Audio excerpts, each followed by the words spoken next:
오늘의 첫 번째 소식입니다. 다음 달 방한하는 도널드 트럼프 미국 대통령의 비무장지대 DMZ 방문이 불발됐습니다. 백악관은 문재인 대통령이 트럼프 대통령을 험프리 미군 기지로 초청했다고 밝혔습니다. 이에 대해 청와대는 트럼프 대통령의 DMZ 방문을 반대하진 않았다고 했는데요. 백악관과 청와대 말에 미묘한 차이가 느껴집니다. 신정훈 기자입니다. 백악관은 트럼프 대통령 방한 브리핑에서 평택의 험프리 미군 기지를 방문할 가능성이 크다며 험프리 기지와 DMZ 두 곳을 모두 방문하기는 어렵다고 했습니다. 백악관 관계자는 안전 문제 때문은 아니라며 문 대통령이 험프리 기지로 초청했다고 말했습니다. 청와대가 DMZ 방문을 청하지 않았다는 의미로 해석될 수 있습니다. 앞서 빌 클린턴과 조지 부시, 버락 오바마 전 대통령은 모두 DMZ를 방문했습니다. 청와대 관계자는 험프리 기지가 시설이 잘 돼 있어 방문하면 좋겠다는 의사는 전달했다면서도 DMZ 방문을 반대하진 않았다고 했습니다. 상대국 정상의 초청을 받아 방문하는 국빈 방문 형식 때문에 DMZ 시찰이 무산된 것 아니냐는 관측도 나옵니다. 트럼프 대통령 내외는 대한민국을 국빈으로 방문하게 됩니다. 야권과 보수 진영에선 트럼프 대통령의 DMZ 방문 무산이 대북 압박 메시지를 약화시킬 수 있다는 얘기가 나옵니다. TV조선 신정훈입니다. 미국 내 한반도 전문가인 마이클 그린 전 백악관 보좌관이 한국 기자들과 미국에서 인터뷰를 진행했습니다. 그린 교수는 북한에게는 외교적 해법이 통하지 않을 것이라고 강조했습니다. 윤태용 기자입니다. 전 백악관 NSC 아시아 담당 선임 보좌관을 역임한 마이클 그린 조지타운대 교수는 한국 취재진과 간담회를 갖고 미국이 현재 예방 타격을 준비하는 동향은 없다고 했습니다. 미국은 북한과 대화를 해야 하지만 북한의 외교적 해법이 통하지 않을 것이라며 냉전 이후 북한은 핵무기를 되돌리겠다는 모든 약속을 위반하고 헌법에도 핵 보유국을 명시했다고 했습니다. 정의로운 세계 질서를 구축해 나가는 책임 있는 핵보유국, 주체 핵강국으로 위용 떨치고 있습니다. 북한의 외교적 목표는 미국과 한국을 분리시켜 방위를 약화시키는 것이라고도 했습니다. 그린 교수는 또 지난 2002년 10월 당시 미국 켈리 차관보의 방북 상황도 전했습니다. 당시 회담에 나선 북한 외무성 제1부상 강석주는 부시 대통령의 방북을 요구하며 북한을 인정해라. 그렇지 않으면 핵기술을 다른 나라에 전파하겠다는 협박을 했다고 그린 교수는 밝혔습니다. 강석주는 또 불가침 조약과 평화 조약 체결을 비롯해 경제 제재 전면 해제 등을 요구했던 것으로 전해집니다. TV조선 윤태윤입니다. 미국은 북한과 대화 의사가 있지만 북한이 대화할 준비가 안 돼 있다고 밝혔습니다. 반면 최선희 북한 외무성 북미국장은 미국과 직접 대화하고 있다고 밝혀 상반된 입장을 보이고 있습니다. 이태영 기자입니다. 현지 시각 24일 미 국무부는 북한과 협상할 의사가 있다고 밝혔습니다. 국무부 헤더 노어트 대변인은 미국은 북한과 협상할 수 있게 되길 바라고 있지만 북한이 핵과 미사일 개발을 계속해 대화할 진지한 자세가 돼 있지 않다고 말했습니다. 이어서 대화의 전제 조건으로 북한이 대화할 생각이 있다는 것을 미국 측에 보여야 한다고 강조했습니다. 반면 러시아를 방문 중인 최선희 북한 외무성 북미국장은 한 대학 강연에서 미국과 솔직한 대화를 하고 있다고 말했다고 아사히 신문이 전했습니다.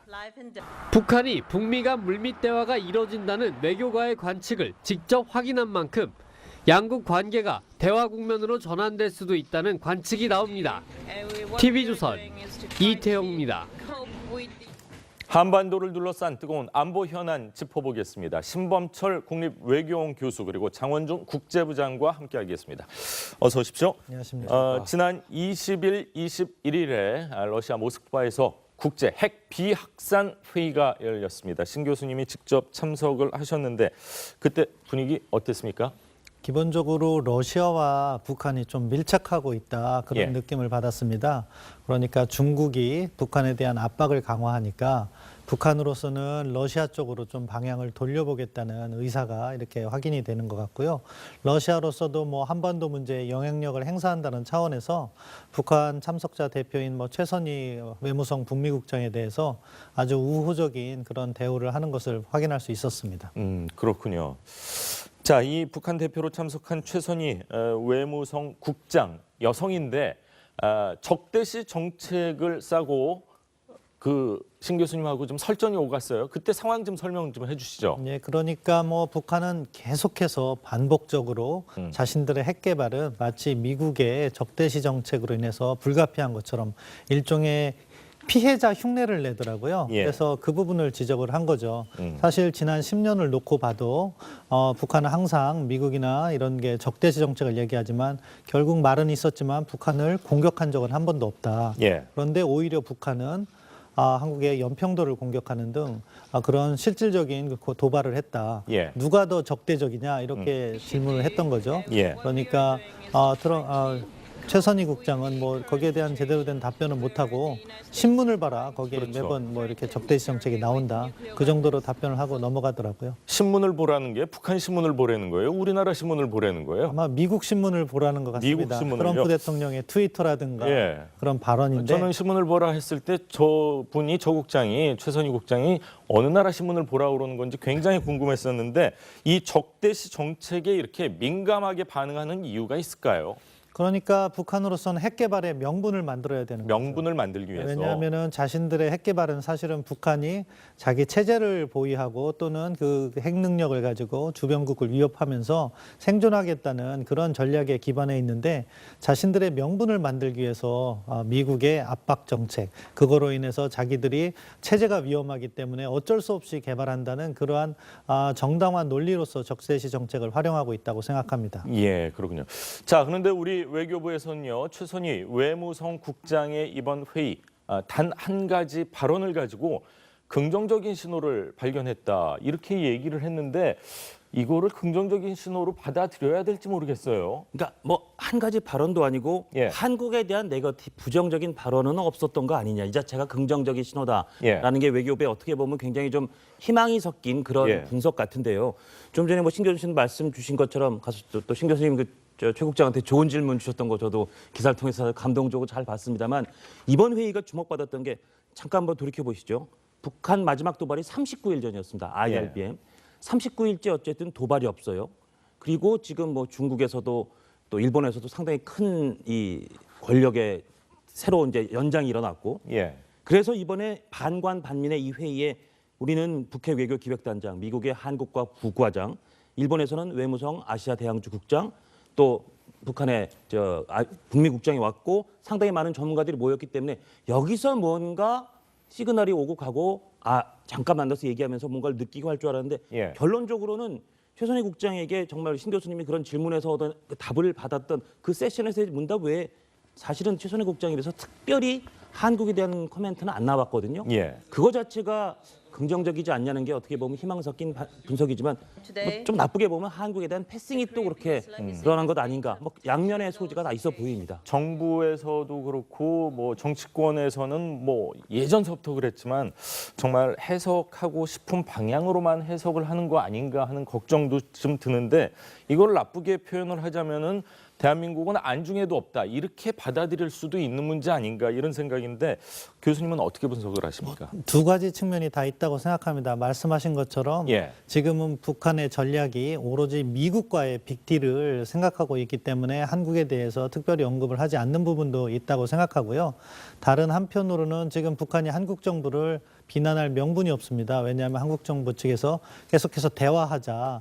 이런 메시지를 주고 있기 때문에 거기에 대해서 국제 무대에서는 한국에 대한 비난이 통하지 않는다 그런 인식도 하고 있을 거라고 생각합니다. 예. 중요한 것은 뭐 북한의 뭐 이런 태도라기보다도 어떻게 북한은 지금 도발을 39일 동안 안 하고 있다고 말씀하셨지만 네. 도발을 준비하고 있다고 저희는 생각을 해야 됩니다. 왜냐하면 자기들이 ICBM 화성 14형을 발사하기 위해서는 기술적인 보안 사항이 필요하거든요.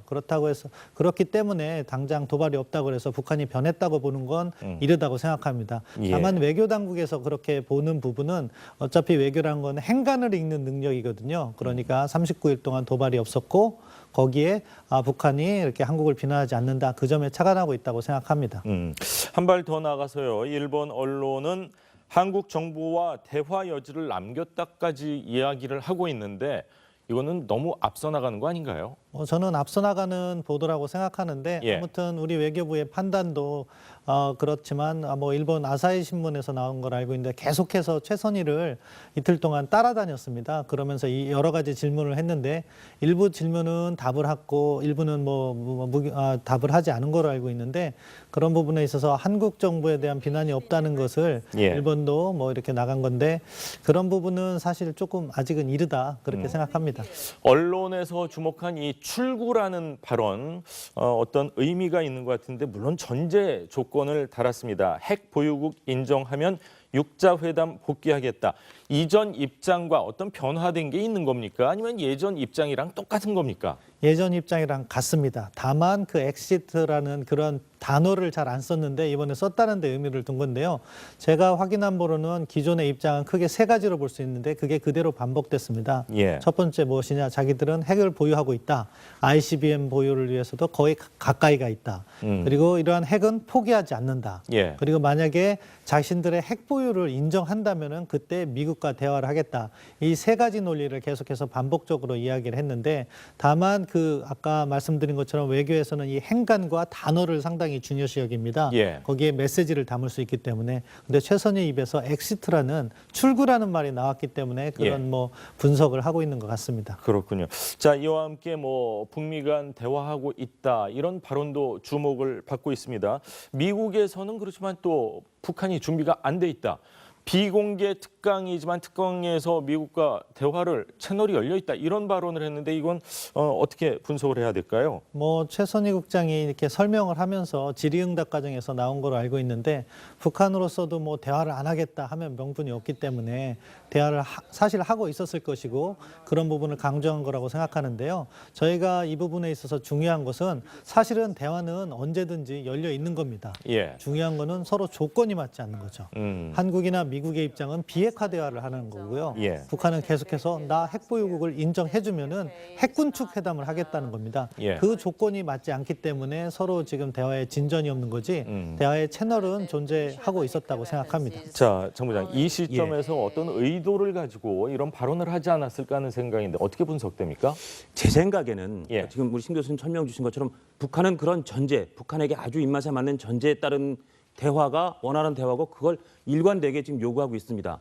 그 상황에서 마치 대화가 이루어지고 있는 것 같은 에드벌론을 띄우는 거는 실제로 뭐 우리가 늘 뭐 전쟁 상황에서도 양 당사자 간의 대화는 그렇겠죠. 있으니까요. 어디선가 비공식적인 반관 반민의 또 다른 뭐 이런 채널의 대화는 이루어질 수 있습니다. 근데 그걸 슬쩍 흘리고 싶어 하는 건 북한 입장에서는 우리가 원하는 핵을 전제로 핵 보유를 전제로 한 대화가 갈 수 있다는 거를 그런 분위기를 띄고 싶어 하는 거고 그거는 사실은 저희가 이 시간에도 그전에도 강조했습니다만 대한민국과 한반도에서 전쟁이 일어나는 게 우리한테 가장 나쁜 시나리오 중에 하나지만 그렇죠. 우리가 완전히 소외된 채 정말 미국과 북한이 우리를 소외시킨 그 북한의 입맛에 상당히 맞는 그런 대화를 통한 소위 빅딜을 하는 것도 우리에겐 매우 안 좋은 시나리오인데 예. 그런 시나리오가 일어나고 있는 것 같이 보여주고 싶은 게 북한인 거고 미국이나 우리의 동맹국들은 아직은 거기에 대해서는 현재로서는 아주 강하게 그런 일은 없다라고 얘기하고 있습니다만 정말 세계에서 일어난 외교 안보의 일은 언제 어떻게 될지 모르는 거니까 우리는 늘 여기에 대해서 정말 경각심을 갖고 지켜봐야 할 겁니다. 맞습니다. 예. 그런 가운데 어제 저녁이죠. 청와대에서 NSC 회의가 열렸습니다. 이 회의 개최를 즉시 이 속보로 알렸는데 이것도 상당히 이례적이라서 속보가 나갔을 때 혹시 무슨 이상 징후가 있는 거 아닌가 사실 조금은 걱정을 했었는데 예. 어떤 의미가 있을까요? 이렇게 속보로 알린 이유가요? 그러니까요. 어제 사실 오후 6시 좀 안 돼서 그런 속보가 전해지고 저희도 TV조선에 속보를 전하면서 이렇게 이례적으로 알렸으면 하긴 북한이 어제가 그 중국 당대회가 끝난 날이었습니다. 예. 당대회 초반 중반쯤에 도발할지 모른다는 우려가 있었는데 당대회가 끝난 시점을 맞춰서 혹시 지금 시간도 오늘 새벽쯤에 25일 새벽쯤에 무슨 도발의 조짐이 있나 굉장히 긴장을 많이 했습니다. 그래서 저희도 이 아침 프로그램 준비하는 팀도 조금 다른 걸 준비해야 되지 않나라는 생각까지 했었는데 예. 결과적으로는 정부에서 밝힌 거는 지금 제가 말씀드린 그런 중국의 당대회가 끝나는 시점, 그리고 도발이 39일 동안 어쨌든 없었다는 점, 그럼 지금쯤 뭔가 도발이 생길 것 같은 그런 여러 가지 시점에 따른 대비, 예. 일종의 대비하는 회의였지, 실무 회의였지, 북한에서 구체적인 무슨 도발의 조짐이 발견된 건 아니었던 걸로 그렇게 파악되고 있습니다. 현재까지는. 그렇군요. 실전을 연습을 실전같이, 실전을 연습같이 한 거 아닌가 그런 생각도 해봤고, 자, 조금 전에 말씀을 해주셨는데 중국의 19차 당 대회가 어제 폐막을 했습니다. 시진핑 주석 당장에 명기됐다. 이 당장의 명기 어떤 의미가 있는 겁니까? 오늘 주요 신문의 일면 톱 내지는 일면 사이드 기사가 다 거의 제목이 똑같았습니다. 시진핑 마오쩌둥 반열에 오르다. 무슨 뜻이냐면 시진핑의 이름이 들어간 또 사상이라는 이름으로 뒤에가 끝나는 그런 게 당장, 이게 우리로 치면 당헌, 사실 중국에서는 헌법에 준하는 아주 중요한 규정에 들어갔습니다. 그 얘기는 시진핑이 그 유명한 덩샤오핑, 등소평도 죽은 후에야 사상이라는 이름으로 당헌에 들어갔는데 당장에. 예. 그렇다면 시진핑이 그걸 넘어서 마오쩌둥과 같은 급의 중국 지도자의 최고 반열에 올랐다. 그러면 이거는 중국이 특히 덩샤오핑 이후 오랫동안 집단 지도 체제 그리고 1인의 어떤 독재나 1인이 부각되는 그런 지도 체제를 용인하지 않았던 예. 또는 나가서 10년 단위로 어쨌든 정권을 내놓고 물러난다. 이런 이야기들, 이런 관례들을 시진핑이 이제 깨기 시작하는. 예. 왜냐하면 생전에 마오쩌둥과 똑같이 이름을 넣은 사상을 당장에 넣었으니까요. 그러면 나아가 10년짜리 임기도 깨고 5년 후에 3년이면 도전할 수도 있겠다. 예. 그런 생각도 들고 또 원래 후계자들을 소위 그 격대 지정이라 그래서요. 자기의 후계자를 자기가 지정하면 늘 자기 수족 같은 너무 예. 수하의 사람을 지목할 가능성이 있으니까 늘 후계자 이 그룹을 전 지도자가 이를테면 후진타오가 원래 시진핑의 다음 지도자 후계군을 지명하는 그럼 시진핑은 그 다음의 후계군을 지명하는 그런 격대의 그런 관리가 있었는데 그것도 이번에 거의 깨지는 분위기입니다. 예. 그렇다면 시진핑은 외국 언론에서 시황제의 등극이다 그런 표현들을 썼었는데 예. 정말 마오쩌둥 이후에 마오쩌둥에 준하는 덩샤오핑이 그동안 관리로 만들었던 여러 가지 관리를 깨는 그런 최강의 1인 지도 체제의 등극할 가능성이 예. 매우 높아졌습니다. 자, 중국의 시진핑, 뭐 일본 아베도 그렇고요. 정말 센 사람들이 절대 권력을 가진 거 아닌가 그런 생각인데 한중 국방부 장관이 2년 만에 만났는데 어떻게 사드 갈등이 좀 해결되는 기미로 봐야 될까요? 어떻습니까? 뭐 한 번에 해결되진 않을 겁니다. 중국이란 체제, 방금 전에 시진핑 1인 지배 체제가 강화되고 있다 이런 말씀도 해주셨는데 뭐 시진핑이 사드에 대해서 부정적인 인식을 갖고 있다는 거기 일반적인 이야기이기 때문에 그 밑에서 그것을 대놓고 이렇게 반대로 가는 방향은 어려울 것 같습니다. 그럼에도 불구하고 사드 문제는 중국도 어느 정도 이제는 출구 전략을 모색해야 될 때가 아닌가 그런 예. 인식을 하는 것으로 보입니다. 왜냐하면 중국으로서도 한국은 중요한 파트너이기 때문에 예. 계속해서 이렇게 관계를 악화시킬 필요는 없다는 인식이죠. 따라서 이럴 때 우리가 조심스럽게 이 문제에 접근해야 되는데 예. 중국에서 공식적으로 사드 문제는 넘어갔다 이런 목소리를 저희가 기대해서는 안 된다고 생각합니다. 예. 그렇게 할 수 있는 상황이 아닙니다. 다만 그 물밑에서 이러한 문제들을 하나씩 해결해서 뭐 한 1, 2년 후에 놓고 보면 이제 사드의 제재가 없어진 그런 상황을 만드는 게 중요하고요. 그런 물밑 조율을 통해서 뭐 내년이나 내년 초 정도에 뭐 한중 정상회담이라든가 이런 걸 하면서 자연스럽게 넘어가는 그러한 신중한 접근이 필요하다고 생각합니다. 네, 자, 외교 안보 현안 여기까지 듣도록 하겠습니다. 감사합니다. 주체 핵강국으로 위용 떨치고 있습니다. 북한의 외교적 목표는 미국과 한국을 분리시켜 방위를 약화시키는 것이라고도 했습니다. 그린 교수는 또 지난 2002년 10월 당시 미국 켈리 차관보의 방북 상황도 전했습니다. 당시 회담에 나선 북한 외무성 제1부상 강석주는 부시 대통령의 방북을 요구하며 북한을 인정해라. 그렇지 않으면 핵기술을 다른 나라에 전파하겠다는 협박을 했다고 그린 교수는 밝혔습니다. 강석주는 또 불가침 조약과 평화 조약 체결을 비롯해 경제 제재 전면 해제 등을 요구했던 것으로 전해집니다. TV조선 윤태윤입니다. 미국은 북한과 대화 의사가 있지만 북한이 대화할 준비가 안 돼 있다고 밝혔습니다. 반면 최선희 북한 외무성 북미국장은 미국과 직접 대화하고 있다고 밝혀 상반된 입장을 보이고 있습니다. 이태영 기자입니다. 현지 시각 24일 미 국무부는 북한과 협상할 의사가 있다고 밝혔습니다. 국무부 헤더 노어트 대변인은 미국은 북한과 협상할 수 있게 되길 바라고 있지만 북한이 핵과 미사일 개발을 계속해 대화할 진지한 자세가 돼 있지 않다고 말했습니다.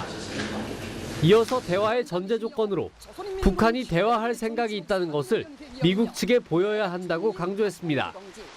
반면 러시아를 방문 중인 최선희 북한 외무성 북미국장은 한 대학 강연에서 미국과 솔직한 대화를 하고 있다고 말했다고 아사히 신문이 전했습니다. 북한이 북미 간 물밑 대화가 이뤄진다는 외교가의 관측을 직접 확인한 만큼 양국 관계가 대화 국면으로 전환될 수도 있다는 관측이 나옵니다. TV조선 이태영입니다. 한반도를 둘러싼 뜨거운 안보 현안 짚어보겠습니다. 신범철 국립외교원 교수 그리고 장원중 국제부장과 함께하겠습니다.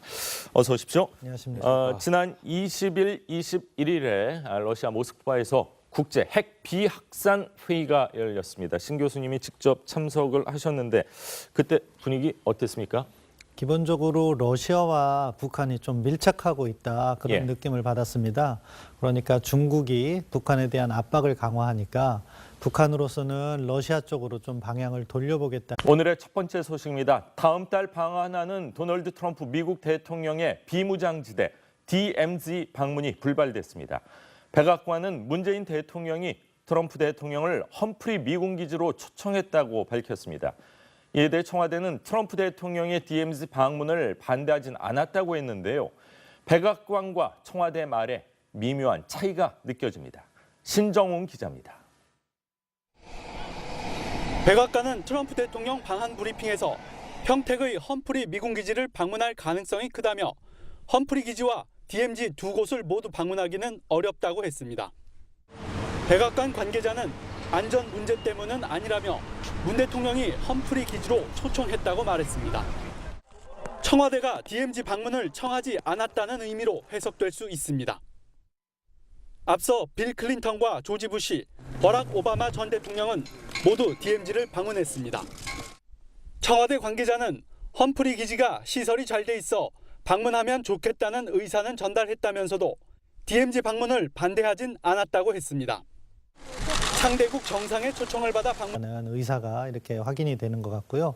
러시아로서도 뭐 한반도 문제에 영향력을 행사한다는 차원에서 북한 참석자 대표인 최선희 외무성 북미국장에 대해서 아주 우호적인 그런 대우를 하는 것을 확인할 수 있었습니다. 그렇군요. 자, 이 북한 대표로 참석한 최선희 외무성 국장 여성인데 적대시 정책을 싸고 신 교수님하고 좀 설전이 오갔어요. 그때 상황 좀 설명 좀 해주시죠. 예, 그러니까 북한은 계속해서 반복적으로 자신들의 핵 개발은 마치 미국의 적대시 정책으로 인해서 불가피한 것처럼 일종의 피해자 흉내를 내더라고요. 그래서 그 부분을 지적을 한 거죠.